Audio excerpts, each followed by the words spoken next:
Hello বন্ধুরা, welcome back to another exciting video. আর আজকের এই ভিডিওতে আমরা ওয়ান পিসের এপিসোড 91 থেকে এপিসোড 95 পর্যন্ত দেখব। তো যারা এখনও আমাদের চ্যানেল হিমান্ত সেনপাইকে সাবস্ক্রাইব করনি, আর অপেক্ষা কেন, তাড়াতাড়ি সাবস্ক্রাইব বাটনটা প্রেস করে দাও। আর বেশি সময় নষ্ট না করে আজকের ভিডিও শুরু করা যাক ছোট্ট একটা ইন্ট্রোর পর।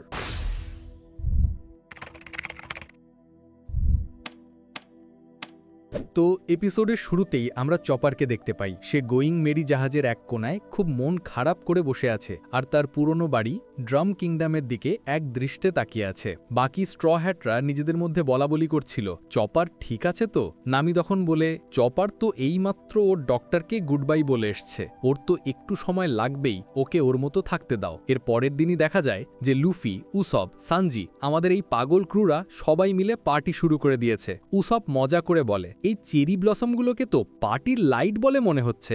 এরপর তারা চপারকে তাদের সাথে ড্রিঙ্ক করার জন্য ডাকে। সবাই খুব মজা করছিল, কিন্তু চপার একটু অকওয়ার্ড ফিল করে আর আস্তে আস্তে পিছিয়ে যেতে থাকে। ঠিক তখনই নামিয়ে এসে ওকে ধরে আর বলে, চপার, তোমার এই বন্ধুরা হয়তো প্রথম একটু অদ্ভুত মনে হতে পারে, কিন্তু ওরা আসলে খুবই ভালো, ওদের সাথে মিশে যেতে তোমার একটু সময় লাগবে। এই কথাগুলো শোনার পর চপারের মনটা খুশিতে ভরে ওঠে যে ওরাও তাকে নিজেদের বন্ধু মনে করে। এর পরের দিন আমরা ভিভিকে দেখি। সে তার সুপার স্পট বেল্ট ডাক কারুকে জড়িয়ে ধরে খুব কাঁদছে আর বলছে, আমি এখানে ফিরে এলাম আর দেখলাম তুমি নদীতে পড়ে বরফ হয়ে জমে গেছো। আমাদের যদি আরেকটু দেরি হতো তাহলে হয়তো তুমি মারাই যেতে। তুমি ওখানে করছিলেটা কি?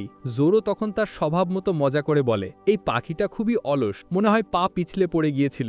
জোরোর কথা শুনে কারু রেগে গিয়ে কিছু একটা বলার চেষ্টা করে, কিন্তু ওর ভাষা তো আর কেউ বুঝতে পারছিল না। ঠিক তখনই চপার বলে ওঠে, আমি বুঝতে পারছি ও কি বলছে। চপার ট্রান্সলেট করে বলে, কারু বলছে যে জোরো নামের একজন লোক নদীতে স্নান করছিল, ও হঠাৎ দেখে যে লোকটার নেই। ওর মনে হয়েছিল লোকটা ডুবে যাচ্ছে, তাই ওকে বাঁচানোর জন্য নদীতে ঝাঁপ দিয়েছিল।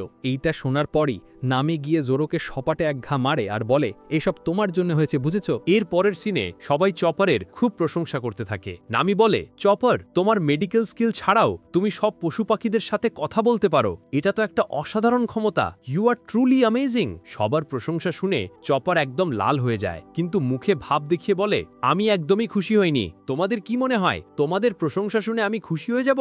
You all idiot. সবাই তখন হাসতে হাসতে বলে, আরে তোমার মুখ দেখেই তো বোঝা যাচ্ছে যে তুমি কতটা খুশি হয়েছো। লুফি তখন নামিকে জিজ্ঞেস করে, নামি, তুমি যে বললে মেডিকেল স্কিল, এর মানে কি? নামি অবাক হয়ে বলে, তোমরা কি জানো না চপার একজন ফার্স্ট ক্লাস ডক্টর? সে আরো বলে, তাহলে তোমরা কি ভেবে ওকে আমাদের ক্রুতে জয়েন করতে বলেছিলে? লুফি উত্তর দেয়, ও 7টা আলাদা আলাদা ফর্মে ট্রান্সফর্ম হতে পারে আর কথাও বলতে পারে। তাই সানজি পাশ থেকে বলে, এমার্জেন্সি ফুড হিসেবেও তো কাজে দেবে। এই কথা শুনে চপার বেচারা ভয়ে জমে যায়। কিছুক্ষণ পর চপার হঠাৎ চিৎকার করে ওঠে, আরে আমি তো আমার মেডিকেল টুলের ব্যাগটা আনতেই ভুলে গেছি। নামি তখন বলে, আরে তুমি কি এই ব্যাগটাও কথা বলছো? চপার অবাক হয়ে জিজ্ঞেস করে, হ্যাঁ, এটা এখানে কিভাবে এলো? নামি বলে, আমার তো মনে হয় ডক্টর কুরেহা এটা প্যাক করে রেখেছিলেন, এটা তো স্লের মধ্যেই ছিল।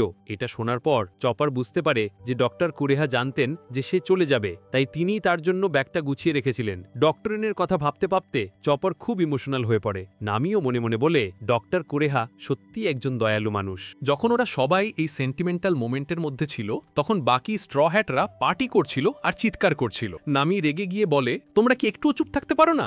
দেখো চপার কতটা ইমোশনাল। কিন্তু নামি যখনই চপারের দিকে তাকায়, সে দেখে চপার নিজের নাকে চপস্টিক্স ঢুকিয়ে ওদের সাথে পার্টি করতে চলে গেছে। নামি তো অবাক। আসলে চপার তার কষ্ট ভোলেনি, কিন্তু সে তার নতুন বন্ধুদের সাথে থাকতে পেরে সত্যি খুব খুশি ছিল। ওরা সবাই তাদের নতুন বন্ধু আসার খুশিতে সেলিব্রেশন করছিল। এরপর সিন কাট হয়ে ড্রাম কিংডমে যায়, যেখানে আমরা ডল্টন আর ডক্টর কুরেহাকে কথা বলতে দেখি। ডল্টন বলে, চপার একজন খুবই ভালো ডাক্তার, ওর মনটাও খুব পরিষ্কার, আমার মনে হয় ও একজন দারুণ শিপ ডক্টর হবে। ডক্টর কুরেহা জিজ্ঞেস করেন, আর তুমি কি করবে? ডল্টন জানায় যে সে এই দেশ ছেড়ে চলে যাবে, কারণ সে ওয়াপলকে সাপোর্ট করে ভুল কাজ করেছে। সেই যদি এই দেশ ছেড়ে চলে যায়, তাহলে এখানকার মানুষ একটা নতুন আর সুন্দর দেশ গড়ে তোলার সুযোগ পাবে। কুরেহা তখন বলেন, না, এই দেশে সবাই তোমাকে খুব পছন্দ করে। ডল্টন তখন একটা পুরনো গল্প শোনায়। একবার ওয়াপলকে ওয়ার্ল্ড সামিটে ডাকা হয়েছিল, যেখানে পৃথিবীর সমস্ত রাজা মহারাজারা একটা মিটিংয়ের জন্য আসেন। ওয়াপলের সাথে ডল্টনও সেখানে গিয়েছিল। সেখানে গিয়ে ডল্টনের মনে হয়েছিল যে তাদের দেশটা হয়তো আর ঠিক হবে না, কারণ ওয়াপল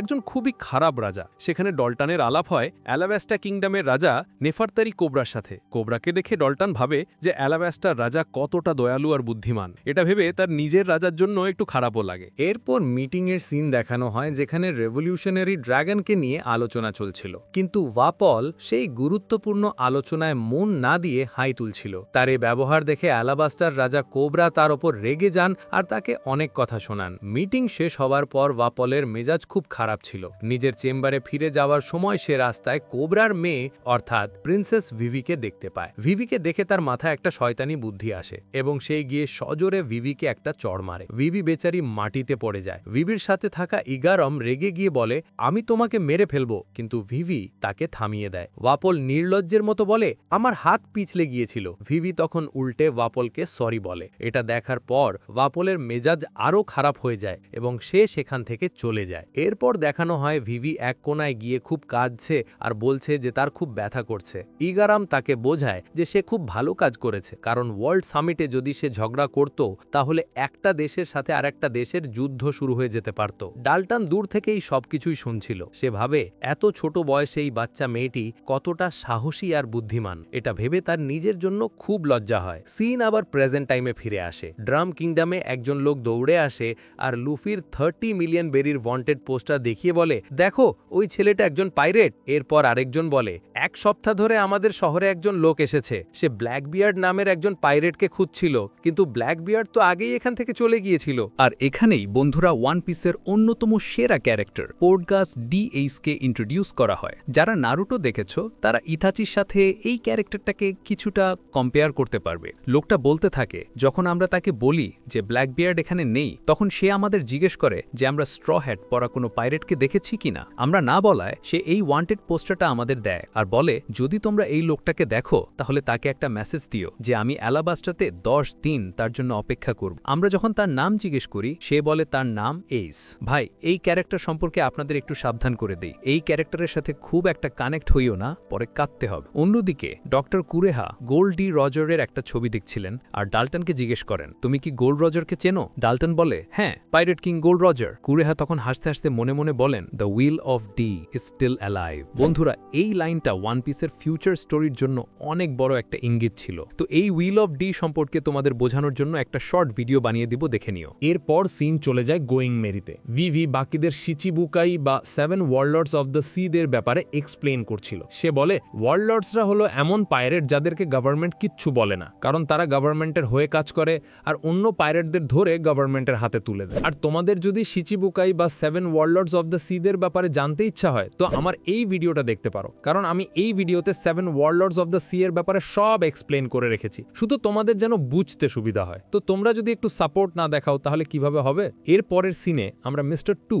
বন ক্লেকে দেখতে পাই। সে খুবই চিন্তিতভাবে বলছে, আমার তো মিস্টার 3কে মারার কথা, কিন্তু লিটল গার্ডেনে গিয়ে তো আমি তাকে পেলামই না। যদি আমি মিস্টার 3কে মারতে না পারি তাহলে মিস্টার 0 আমাকেই মেরে ফেলবে। সিন কাট হয়ে অ্যালাবাস্টাতে যায়, যেখানে আমরা মিস্টার 0 অর্থাৎ স্যার ক্রকোডাইলকে দেখতে পাই। সে মানুষের সামনে একজন হিরো সাজার নাটক করছে আর তার ভারী কণ্ঠে বলছে, আমি সাধারণ মানুষের সাহায্য করার জন্য এসেছি। তার পাশে মিস অল সানডে অর্থাৎ নিকো রবিন দাঁড়িয়েছিল। ক্রকোডাইল হাসতে হাসতে মনে মনে বলছিল, আমি কাউকেই ছাড়ব না, এই দেশটা এবার আমার হবে।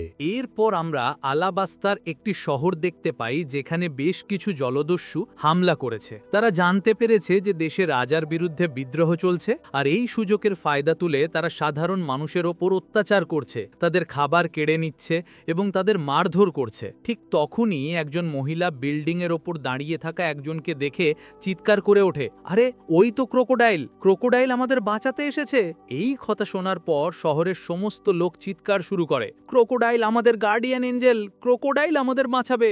ওপরে দাঁড়িয়ে থাকা ক্রোকোডাইল এমন ভাব দেখায় যেন সে মানুষের জন্য লড়তে আসেনি, কিন্তু সে জলদস্যুদের উদ্দেশ্যে বলে, তোরা এখান থেকে পালিয়ে যা, না হলে আমি তোদের সবাইকে মেরে ফেলবো। জনতা চিৎকার করতে থাকে, আমাদের হিরো এসে গেছে, এবার কোনো খারাপ লোকেও সামনে টিকতে পারবে না।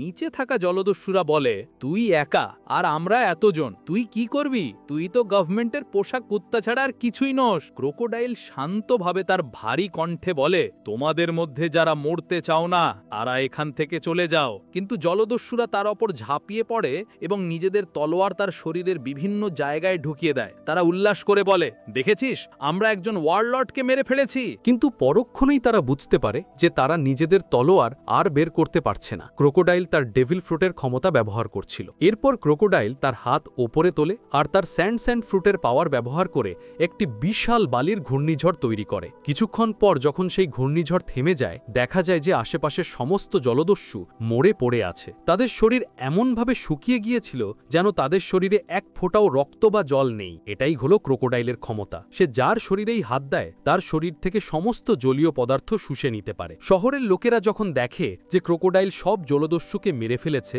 তখন তারা আমাদের হিরো ক্রোকোডাইল বলে চিৎকার করতে থাকে। কিছুক্ষণ পর সেখানে রয়্যাল আর্মি এসে পৌঁছায়, কিন্তু ততক্ষণে ক্রোকোডাইল একাই সবটা সামলে নিয়েছিল। এরপর সিন কাট হয়ে গোয়িং মেরিতে চলে যায়। সানজি লুফিকে জেলা করছিল কারণ লুফি জাহাজের প্রায় সমস্ত খাবার একা খেয়ে নিয়েছিল। লুফি যদিও মানতে চাইছিল না, কিন্তু তার মুখের দিকে তাকিয়েই সানজি বুঝে যায় যে ওই এই কাজ করেছে। সানজি রেগে লুফিকে এক লাথি মেরে বাইরে পাঠিয়ে দেয় আর নামিকে বলে, নামি, আমাদের তালা দেওয়া একটা রেফ্রিজারেটর কিনতেই হবে, না হলে এরা সব খাবার শেষ করে দেবে। এরপর আমরা দেখি উসোপ, কারু আর চপার মিলে মাছ ধরছে। সানজি সেখানে গিয়ে দেখে যে ওরাও রান্নাঘর থেকে খাবার চুরি করে খেয়েছে। সানজি রেগে গিয়ে তাদেরও আচ্ছা করে ধোলায় দেয়। কিছুক্ষণ পর লুফি আর উসব আবার মাছ ধরতে বসে। লুফি বলে যে তার খুব খিদে পেয়েছে। উসাব বলে, খিদে তো পাবেই, মাছ ধরার জন্য যে টোপ ছিল সেটাও তো তুই খেয়ে নিয়েছিস। তখনই সেখানে ভিভি আসে আর দেখে যে ওরা কারুকেই মাছ ধরার টোপ বানিয়ে জলে ফেলে দিয়েছে। ভিভি রেগে গিয়ে ওদের দুজনকে মারে আর বলে, তোমরা আমার কারুর সাথে এটা কি করছো? হঠাৎ ভিভি দেখে যে সামনের থেকে প্রচুর ধোঁয়া আসছে। সে দৌড়ে নামির কাছে যায়। নামি বলে, এটা একটা আন্ডারওয়াটার ভলক্যানো। সমুদ্রের নিচে যখন আগ্নেয়গিরির বিস্ফোরণ হয় তখন এরকম ধোঁয়া তৈরি হয়। নামি সবাইকে আশ্বস্ত করে বলে, ভয় পাওয়ার কিছু নেই, কিন্তু আমাদের জাহাজের তাপমাত্রার দিকে খেয়াল রাখতে হবে। এর পরের সিনে আমরা মিস্টার টু বনক্লাইকে দেখি। তার জাহাজও সেই ধোঁয়ার মধ্যে দিয়ে যাচ্ছিল। হঠাৎ ধোঁয়া সরে যাওয়ার পর দেখা যায় বনক্লাই তার জাহাজে নেই। অন্যদিকে স্ট্র হ্যাটরা মাছ ধরছিল, কিন্তু ওরা মাছের বদলে মিস্টার টু বনক্লাইকে ধরে ফেলে। বনক্লাই সাঁতার জানত না, তাই সে সাহায্যের জন্য চিৎকার করতে থাকে। লুফি আর বাকিরা তাকে নিজেদের জাহাজে তুলে নেয়। বনক্লাই তাদের ধন্যবাদ জানায় এবং বলে যে সে তার ডেভিল ফ্রুটের ক্ষমতা দেখিয়ে তাদের এন্টারটেইন করবে। সে লুফির কাছে গিয়ে তার গালে একটা চড় মারে আর পরক্ষণেই সে হুবহু লুফির মতো দেখতে হয়ে যায়। শুধু চেহারা নয়, তার গলার আওয়াজও লুফির মতো হয়ে যায়। সে বলে, এটাই আমার মানে নোমি বা ক্লোন ফ্রুটের ক্ষমতা। আমি ডান হাত দিয়ে যাকে টাচ করি তার রূপ ধারণ করতে পারি, আর বাম হাতে নিজের গালে টাচ করলে আবার আগের রূপে ফিরে আসি। এরপর সে একে একে জোরো, সানজি এবং নামির রূপ ধারণ করে। লুফি, উসব আর চপার তো তার ক্ষমতা দেখে মুগ্ধ হয়ে যায়। নামির রূপ ধারণ করে বনক্লে এমন কিছু কাজ করে যা দেখে সানজির মাথা খারাপ হয়ে যায়। কিন্তু যখন সে আলাবাস্তার রাজা অর্থাৎ ভিভির বাবা নেফেরতারি কোবরার রূপ নেয়, তখন ভিভি আর নামি অবাক হয়ে যায়। কিছুক্ষণ পর বনক্লের জাহাজ সেখানে চলে আসে। সে লুফি এবং বাকিদের ধন্যবাদ জানিয়ে বলে, এখন থেকে আমরা বন্ধু, আর এই বন্ধুত্ব আমি কখনো ভুলব না। লুফি, উসব আর চপার খুব কষ্ট পায়, কারণ তারা তাদের নতুন বন্ধুকে যেতে দিতে চায় না। বনক্লে নিজের জাহাজে ফিরে যায় এবং তার ক্রুকে বলে, চলো আমাদের যেতে হবে। তার ক্রু সদস্যরা চিৎকার করে বলে, ইয়েস মিস্টার টু বনক্লে সামা।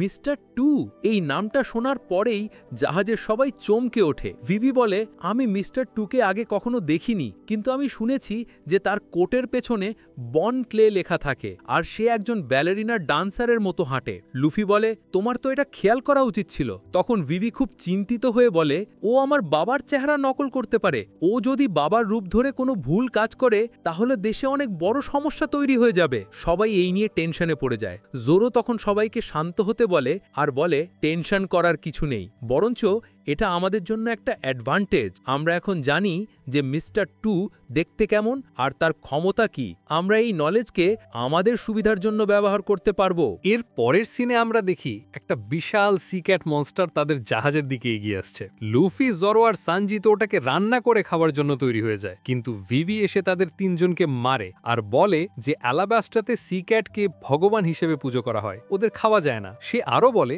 যে আমরা যখন শহরে পৌঁছবো তখন তোমরা পেট ভরে খেতে পারবে। কিছুক্ষণ পর নামি জানায় যে তারা অ্যালাবাস্টার খুব কাছে চলে এসেছে। তারা দেখতে পায় যে আশেপাশে আরও অনেক জাহাজ রয়েছে এবং সেগুলোর গায়ে বারোক ওয়ার্কসের চিহ্ন। ভিভি বুঝতে পারে যে ক্রকোডাইল দেশে হামলা করার জন্য এদের সবাইকে ডেকেছে। সবাই বুঝতে পারে যে সামনে একটা বড় বিপদ অপেক্ষা করছে। এরপর লুফি একটা দারুণ বুদ্ধি বের করে। সে বলে যে বন ক্লে আমাদের সবার মুখ নকল করতে পারে, কিন্তু সে আমাদের বন্ধুত্বের চিহ্নকে নকল করতে পারবে না। এরপর ওরা সবাই নিজেদের বাম হাতে একটা সাদা স্ট্রিপ বেঁধে নেয়, যেটা ছিল তাদের বন্ধুত্বের প্রমাণ। তারা ঠিক করে যে পরিস্থিতি যাই হোক না কেন তারা এই চিহ্নটা হাত থেকে খুলবে না। আর আমরা ভিভিকে দেখি যে খুব খুশি, কারণ ছোটবেলা থেকে তার কোনো বন্ধু ছিল না, আর এই স্ট্র হ্যাট পাইরেটসরাই তার প্রথম সত্যিকারের বন্ধু। স্ট্র হ্যাট ক্রু অবশেষে অ্যালাবাস্টা কিংডমের নানোহানা শহরে পৌঁছে গেছে, কিন্তু তারা তাদের জাহাজ গোয়িং ম্যারিকে শহর থেকে বেশ কিছুটা দূরে নোঙর করেছে, যাতে ক্রোকোডাইলের লোকেরা তাদের খুঁজে না পায়। নামি সবাইকে ওয়ার্ন করে বলে, দেখো আমাদের খুব সাবধানে চলতে হবে, আমাদের সবার মাথার উপর বাউন্টি আছে আর ক্রোকোডাইলের লোকেরা আমাদের খুঁজছে। কিন্তু নামি দেখে যে যাকে এই কথাটা সবচেয়ে বেশি শোনার দরকার ছিল সে তো আগেই হওয়া।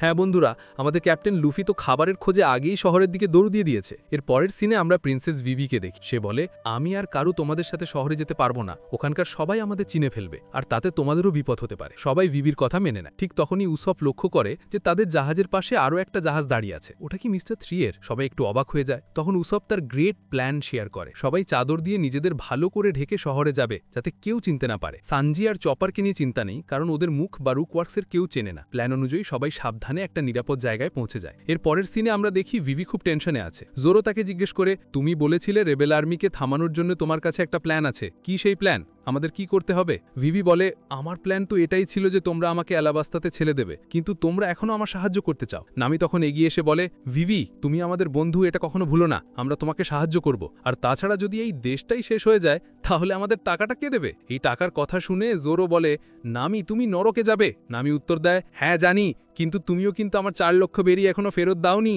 জোরো সঙ্গে সঙ্গে চুপ হয়ে যায়। ভিভি জানায় তাদের রেবেল আর্মিকে থামাতে ইউবা শহরে যেতে হবে, যেটা এই শহরের উত্তরে অবস্থিত। কিন্তু সেখানে যাওয়ার জন্য তাদের মরুভূমির ভেতর দিয়ে যেতে হবে, আর তার জন্য প্রচুর খাবার আর জলের প্রয়োজন। সানজি আর চপারকে পাঠানো হয় কেনাকাটার জন্য। এরপর সিন চলে যায় সানজি আর চপারের ওপর। তারা মার্কেটে কেনাকাটা করছে। হঠাৎ চপার বলে, সানজি এই গন্ধটা আমার একদম ভালো লাগছে না। সানজি বলে, এটা তো পারফিউমের দোকান। চপার বলে, আমার দম বন্ধ হয়ে আসছে, তাড়াতাড়ি এখান থেকে চলো। ঠিক তখনই দোকান থেকে কয়েকজন সুন্দরী মেয়ে বেরিয়ে আসে। তাদের দেখে সানজি তো পুরো flat. Say my love, my darling বলে তাদের দিকে দৌড় লাগায়। চপার পেছন থেকে তার প্যান্ট ধরে টানতে থাকে আর ভুল করে প্যান্টটাই খুলে দেয়। মেয়েরা সব ভয় পালিয়ে যায়। সানজি রেগে গিয়ে চপারকে বলে, তুই এখানেই দাঁড়া, আমি একাই শপিং করে আসছি। এদিকে একা দাঁড়িয়ে থাকা চপার গরমে প্রায় অজ্ঞান হওয়ার মতো অবস্থায়। সে ছায়া খোঁজার জন্য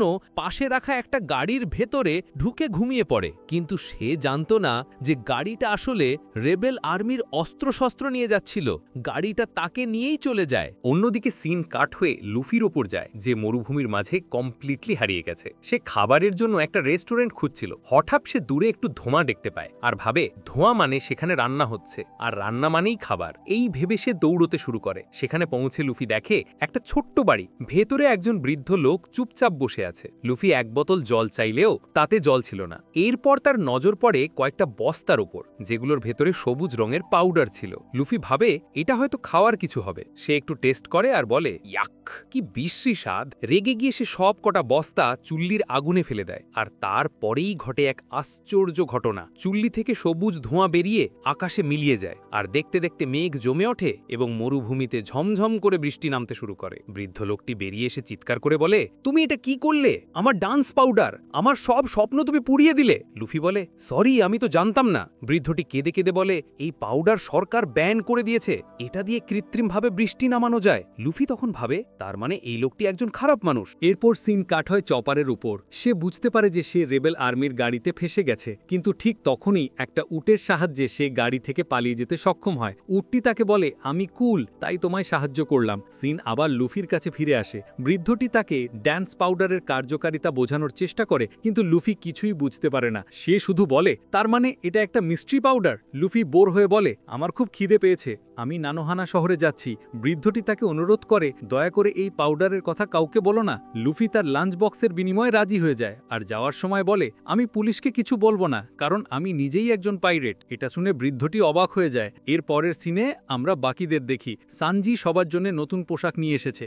নামি আর ভিভিকে সে ড্যান্সার্স আউটফিট দিয়েছে। ভিভি তখন সবাইকে বলে আমাদের ইউবা শহরে যেতে হবে, কিন্তু তার জন্য এই ভয়ঙ্কর মরুভূমি পার হতে হবে। তোমরা কি আমার সাথে যাবে? সবাই একসাথে চিৎকার করে বলে অবশ্যই, আমরা ইউবাতে যাব। কিন্তু নামি হঠাৎ বলে ওয়েট আ সেকেন্ড, আমরা কি কাউকে ভুলে যাচ্ছি?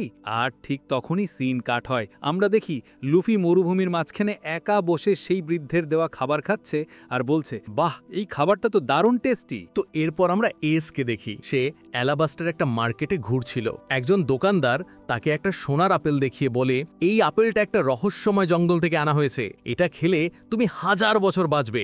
এস শান্তভাবে উত্তর দেয় আমার 1000 বছর বাঁচার কোনো ইচ্ছে নেই, আমি আজকের দিনটা বাঁচতে চাই। এই বলে সে স্টাইলিশভাবে সেখান থেকে চলে যায়। কিন্তু পেছনে দাঁড়িয়েছিল চপার আর রুসব। তারা তো 1000 বছর বাঁচার কথা শুনে লোভে পড়ে যায়। দোকানদার তাদের কাছে 1000 বেরি চায়। তারা ভাবে 1000 বেরিতে যদি 1000 বছর বাঁচা যায় তাহলে ওটা তো খুবই সস্তা। ঠিক তখনই পেছন থেকে নামিয়ে এসে দুজনের মাথায় এক ঘা মেরে সেখান থেকে নিয়ে যায়। জোরও দেখিয়ে দেয় যে দোকানদার আসলে সাধারণ আপেলই সোনালি রং করছিল। এরপর তারা লুফিকে খুঁজতে বের হয়। তারা দেখে যে একজন লোক লুফির ওয়ান্টেড পোস্টার দেখিয়ে সবার কাছে তার খোঁজ করছে। উসব বলে মনে হচ্ছে লোকটা একজন বাউন্টি হান্টার। জোরো বলে না, ওর পিঠের ট্যাটুটা দেখো, ও কোনো বাউন্টি হান্টার নয়। হঠাৎ জোরো নলর যায় পাশে দাঁড়িয়ে থাকা একটি মেয়ের দিকে, যে একজন দোকানদারের সাথে ঝগড়া করছিল। তাকে দেখেই জোরো চমকে ওঠে আর বলে এটা কিভাবে সম্ভব, ও এখানে কি করছে?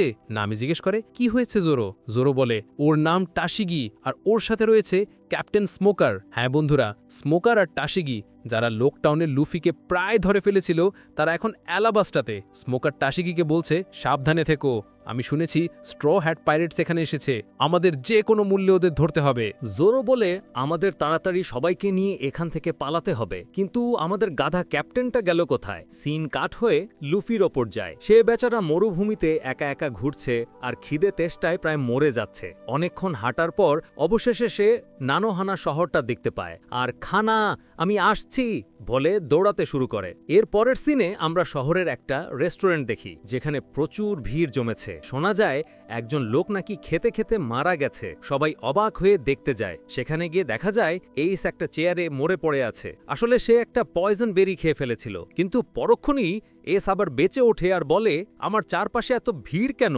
সবাই বলে আমরা তো তোমার জন্য চিন্তা করছিলাম। এস বলে আরে আমি তো ঘুমিয়ে পড়েছিলাম। কথা বলতে বলতে সে আবার ঘুমিয়ে পড়ে। সবাই বুঝতে পারে যে লোকটা মরেনি, আসলে সে নার্কোলেপটিক, অর্থাৎ যখন তখন ঘুমিয়ে পড়ে। ঠিক তখনই সেখানে ক্যাপ্টেন স্মোকার এসে হাজির হয়। সে রেস্টুরেন্টের ভেতরে ঢুকে এসকে লুফির পোস্টার দেখিয়ে জিজ্ঞেস করে তুমি এই লোককে দেখেছ? এস বলে না দেখিনি। স্মোকার তখন বলে হোয়াইট বিয়ার্ড পাইরেটসের 2nd division commander Portgas D Ace. এত বড় একজন পাইরেট এখানে কি করছে? এই নামগুলো শোনার পরই রেস্টুরেন্টের সবাই ভয় চমকে ওঠে। তারা এস এর পিঠের হোয়াইট বিয়ার্ডের ট্যাটুটা খেয়াল করে। স্মোকার বলে তুমি এখানে কি করছো? এস ঘুরে খুব স্টাইলে উত্তর দেয় আমি আমার ছোট ভাইকে খুঁজছি। আর ঠিক সেই মুহূর্তে লুফি খানা খানা বলে চিৎকার করতে করতে আসে। সে কিচ্ছু না দেখেই তার গুমুগুমুনো পিস্টল ব্যবহার করে সোজা স্মোকারকে আঘাত করে। ধাক্কাটা এত জোরে ছিল যে স্মোকার আর এস দুজনেই উড়ে গিয়ে একটা বাড়ির দেওয়াল ভেঙে ফেলে। লুফি রেস্টুরেন্টে ঢুকে খাবার চাইতে শুরু করে। রেস্টুরেন্টের মালিক বলে তোমার তো এখান থেকে পালানো উচিত। লুফি বলে কেন? মালিক বলে তুমি জানো তুমি কাকে মেরেছ? ঠিক তখনই এস উঠে দাঁড়িয়ে বলে কোন গাধাটা আমার উপর হামলা করলো? স্মোকারও উঠে আসে। এস লুফিকে দেখে খুব খুশি হয়ে যায়, কারণ সে তার ছোট ভাই লুফিকেই খুঁজছিল। স্মোকার রেগে গিয়ে এস এর মাথাটা মাটিতে চেপে ধরে আর লুফিকে বলে তোমার এত সাহস, তুমি আমার সামনে বসে খাবার খাচ্ছ। কিন্তু লুফির তাতে কোনো ভ্রুক্ষেপ নেই, সে একটানা খেয়েই চলেছে। অনেকক্ষণ পর লুফির হঠাৎ মনে পড়ে যে সামনে দাঁড়ানোর লোকটা তো স্মোকার, যাকে সে লোকটাউনে দেখেছিল। স্মোকার বলে এবার আমি তোমাকে মেরিন ফোর্ডে নিয়ে যাব। লুফি তার মুখে থাকা খাবারগুলো স্মোকারের মুখে ছুঁড়ে মারে, সেখান থেকে পালাতে শুরু করে। এস হাসতে হাসতে বলে লুফি তুই তো একটুও বদলাসনি। লুফি দৌড়াতে দৌড়াতে বলে আমার গোমু গোমুনো মি তো ওর উপর কাজ করে না। স্মোকার তাদের পিছু নেয়, এসও পিছু নেয়। পুরো শহরে একটা হুলুস্থুল কাণ্ড বেঁধে যায়। স্মোকার লুফিকে প্রায় ধরে ফেলেছিল, কিন্তু লুফি কোনোভাবে সেখান থেকে পালিয়ে যায়। অন্যদিকে সানজি, ভিভি আর বাকিরা একটা জায়গায় অপেক্ষা করছিল। তারা বুঝতে পারে যে শহরে মেরিনরা এসে গেছে। ঠিক তখনই তারা দেখে লুফি দৌড়ে তাদের দিকে আসছে আর তার পেছনে পিছনে একদল মেরিন। স্মোকার তার স্মোক ফ্রুটের পাওয়ার ব্যবহার করে লুফিকে ধরার জন্য এগিয়ে আসে, কিন্তু ঠিক সেই মুহূর্তে একটা আগুনের শিখা এসে স্মোকারের আক্রমণটাকে রুখে দেয়। হ্যাঁ বন্ধুরা, সেখানে এস এসে হাজির হয়েছে। সে তার ফ্লেম ফ্রুটের পাওয়ার ব্যবহার করে স্মোকারকে আটকে দেয়। এস বলে, আগুন আর ধোয়া, আমাদের লড়াই কোনোদিনও শেষ হবে না। লুফি এসকে দেখে অবাক হয়ে বলে, এস, এটা কি সত্যি তুই কি ডেভিল ফ্রুট খেয়েছিস? এস হাসতে হাসতে বলে, হ্যাঁ, আমি ফ্লেম ফ্রুট খেয়েছি। এখন কথা বলার সময় নেই, তোরা পালা, আমি এদের সামলে নিচ্ছি। লুফি তার ক্রুকে নিয়ে সেখান থেকে পালাতে শুরু করে। নামি অবাক হয়ে জিজ্ঞেস করে, লোকটা কে? ও আমাদের সাহায্য কেন করছে? লুফি গর্বের সাথে উত্তর দেয়, ও আমার বড় ভাই। এটা শুনে সবাই চমকে যায়। শেষ সিনে আমরা দেখি স্মোকার এসকে জিজ্ঞেস করে, তুমি স্ট্র হ্যাটকে কেন সাহায্য করছো? এস উত্তর দেয়, এটা তো স্বাভাবিক যে একজন বড় ভাই তার ছোট ভাইকে সাহায্য করবে। এরপর এস তার ফ্লেম ফ্রুটের অসাধারণ ক্ষমতা প্রদর্শন করে একটা আগুনের দেওয়াল তৈরি করে যাতে মেরিনরা লুফির পিছু নিতে না পারে। এস আর স্মোকারের মধ্যে লড়াই চলছে। তাদের দুজনের ডেভিল ফ্রুট পাওয়ার এতটাই শক্তিশালী যে দূর থেকেও সবাই সেই লড়াই দেখতে পাচ্ছিল। নামি অবাক হয়ে লুফিকে জিজ্ঞেস করে, ওই লোকটা কি সত্যিই তোমার ভাই? লুফি গর্বের সাথে উত্তর দেয়, হ্যাঁ, ওর নাম এস, ও আমার বড় ভাই। ও একজন পাইরেট আর ওয়ান পিস খোঁজার জন্য আমার 3 বছর আগেই সমুদ্রযাত্রায় বেরিয়েছিল। এটা শুনে সবাই আরো অবাক হয়ে যায়। নামি তখন বলে, আমাদের কাছে বেশি সময় নেই, তাড়াতাড়ি জাহাজে ফিরতে হবে। সে সবাইকে বাম দিকের রাস্তা দিয়ে যেতে বলে। সবাই নামির কথা শুনে চলে যায়, কিন্তু আমাদের লুফি তো এস আর স্মোকারের ফাইট দেখতে এতটাই মগ্ন হয়ে গেছিল যে সে ভুল করে ডান দিকের রাস্তায় চলে যায় আর তার ক্রুয়ের থেকে আলাদা হয়ে যায়। এর পরের সিনে আমরা ক্যাপ্টেন স্মোকারকে দেখি। সে বুঝতে পারে যে আগুনের সাথে ধোঁয়ার লড়াই সারা জীবন চললেও কেউ জিতবে না। সে তার মারিন অফিসারদের জিজ্ঞেস করে, স্ট্র হ্যাট পাইরেটস কোথায়? তারা জানায় যে স্ট্র হ্যাটরা এই সুযোগে পালিয়ে গেছে, আর এসও একটা আগুনের দেওয়াল তৈরি করে সেখান থেকে হাওয়া হয়ে গেছে। স্মোকার খুব রেগে যায়, কারণ সে প্রায় লুফিকে ধরেই ফেলেছিল। অন্যদিকে সবাই গোয়িং মেরিতে পৌঁছে যায়। তারা কেনা খাবার আর জল জাহাজে তুলছিল। হঠাৎ তারা বুঝতে পারে যে কেউ একজন নেই। সবাই একসাথে চিৎকার করে ওঠে, লুফি! হ্যাঁ, আমাদের ক্যাপ্টেন আবার হারিয়ে গেছে। সিন কাট হয়ে লুফির ওপর যায়। সে শহরের রাস্তায় একা একা ঘুরছিল আর ভাবছিল, আমার ক্রু গেল কোথায়? ঠিক তখনই পেছন থেকে এস এসে বলে, তুই তো একটুও বদলাসনি। লুফি এসকে দেখে খুব খুশি হয়ে যায়, আর দুই ভাইয়ের মধ্যে একটা অসাধারণ রিউনিয়ন হয়। তারা দুজনে মজা করে হাতাহাতি শুরু করে, আর তাদের শক্তি এতটাই ছিল যে পাশের একটা জলের ড্রাম ফেটে যায়। লুফি জিজ্ঞেস করে, তুই কি ডেভিল ফ্রুট খেয়েছিস? এস বলে, হ্যাঁ, ফ্লেম ফ্রুট, আর আমি হোয়াইট বিয়ার্ড পাইরেটসে যোগ দিয়েছি। সে তার পিঠের ট্যাটুটা দেখায়। এস লুফিকে বলে, তুইও আমার সাথে হোয়াইট বিয়ার্ড পাইরেটসে যোগ দিবে? লুফি সরাসরি না করে দেয় আর বলে, আমিই পাইরেট কিং হব। এস হেসে বলে, তাহলে তো আমাদের মধ্যে লড়াই হবে, কারণ আমি হোয়াইট বিয়ার্ডকেই পাইরেট কিং বানাবো। এরপর সিন কাট হয়ে স্মোকারের জাহাজে যায়, যেখানে বারোক ওয়ার্কসের মিস্টার 11 বন্দী ছিল। কিন্তু বারোক ওয়ার্কসের অন্য এজেন্টরা এসে মিস্টার 11কে মেরে ফেলে, যাতে তারা তার জায়গাটা নিতে পারে। তারা জানতে পারে যে ফায়ারফিস্ট এসও শহরে আছে আর তাকে ধরার প্ল্যান করে। অন্যদিকে এস লুফিকে তার ক্রু মেম্বারদের ব্যাপারে জিজ্ঞেস করে। লুফি তার স্বভাব মতো বলতে থাকে, একজন সোর্সম্যান আছে যে বিশ্বের সেরা হতে চায়, একজন নাভিগেটর আছে যে ম্যাপ আর টাকা খুব ভালোবাসে, একজন দারুণ কুকো আছে, একজন আছে যে সারাক্ষণ মিথ্যে কথা বলে, একটা রেইনডিয়ার আছে, আর একজন প্রিন্সেসও আছে। তারা কথা বলতে বলতে এগোচ্ছিল, আর ঠিক তখনই বোরোক ওয়ার্কসের এজেন্টরা তাদের চারদিক থেকে ঘিরে ফেলে। তাদের লিডার বলে, ফায়ারফিস্ট এস আর স্ট্রাহেড লুফি, আজ আমাদের ভাগ্য খুলে গেছে।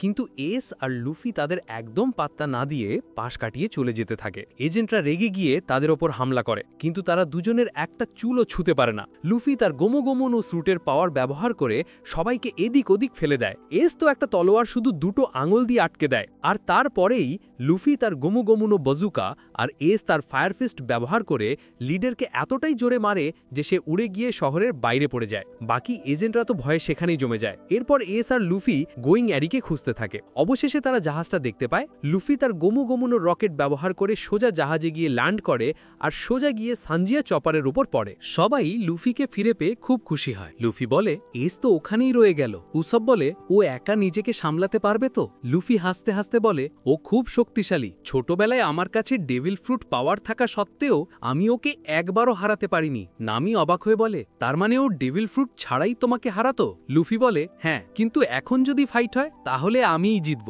আর ঠিক তখনই পেছন থেকে একজন বলে, তুই কাকে হারাবি? হ্যাঁ বন্ধুরা, এস তার ছোট্ট স্ট্রাইকার বোটে করে জাহাজে এসে হাজির হয়েছে। সে খুব নম্রভাবে সবার সাথে পরিচিত হয় আর বলে, আমার ভাইয়ের দেখাশোনা করার জন্য অনেক ধন্যবাদ। সবাই এসের ব্যবহার দেখে অবাক হয়ে যায়। তারা ভাবে, লুফির মধ্যে একজন পাগলের ভাই এত শান্ত আর বুদ্ধিমান কিভাবে হতে পারে। হঠাৎ তারা দেখে যে ব্যারকওয়াক্সের 5-6টা জাহাজ তাদের দিকে এগিয়ে আসছে।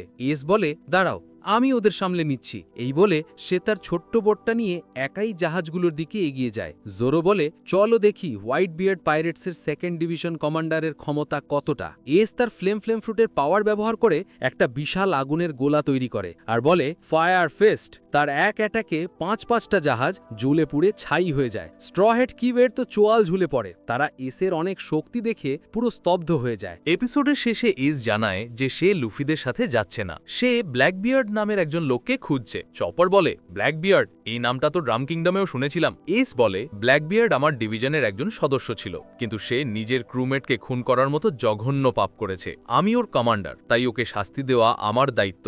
এস জানায় যে সে শুনেছে ব্ল্যাকবিয়ার্ড ইউবা শহরে যাচ্ছে। ভিভিয়ার নামি বলে, আরে আমরাও তো ইউবাতেই যাচ্ছি। তখন ঠিক হয় যে তারা সবাই একসাথে ইউবা পর্যন্ত যাবে। সবাই এস এর নামে উল্লাস করতে শুরু করে, আর এই আনন্দময় মুহূর্তটার সাথেই এপিসোডটা শেষ হয়ে যায়। তো বন্ধুরা, এই ছিল আজকের এক্সপ্লেনেশন। এস এর ফায়ারফেস্ট অ্যাটাকটা তোমাদের কেমন লাগলো কমেন্টে অবশ্যই জানিও। যদি ভিডিওটা ভালো লেগে থাকে তাহলে অবশ্যই লাইক করো, আর আমাদের চ্যানেল হেমান্ত সেনপাইকে সাবস্ক্রাইব করতে ভুলো না।